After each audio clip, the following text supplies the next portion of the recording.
L'INSEE un peu plus optimiste pour la croissance en France. L'Institut attend 0,3% de hausse au premier et au deuxième trimestre 2015. Des estimations en ligne avec les prévisions du gouvernement, a observé François Hollande, mais sans effet immédiat sur le chômage, qui continuera d'augmenter jusqu'à la mi-2015.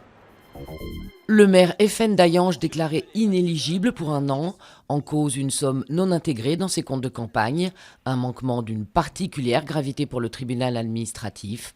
Mais cette décision ne contraint pas Fabien Engelmann à démissionner puisqu'il va faire appel. Poids lourds bloqués et trafic ralenti, les militants de la CFDT Transport s'en sont pris cette nuit au péage de Saint-Arnoux en Yvelines. Une action pour peser sur les négociations salariales en cours avec le patronat. Jusqu'à 1 millier de camions ont été bloqués avant que le barrage soit levé. L'UE doit adopter une stratégie de long terme face à Moscou. Hier, au sommet européen à Bruxelles, Donald Tusk, le nouveau président du Conseil, a parlé de plans pour des années face à ce qu'il considère comme une invasion de l'Ukraine. Aucune nouvelle sanction contre la Russie n'a été décidée, mais des mesures visant la Crimée ont été approuvées. Un vrai cadeau de Noël au pays du Père Noël. Un vieux Walt Disney que l'on croyait perdu a été retrouvé dans le Grand Nord de la Norvège.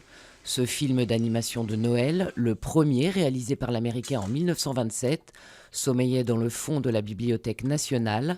Il a été découvert à l'occasion d'un inventaire. Héros de ce court-métrage, Oswald le lapin chanceux.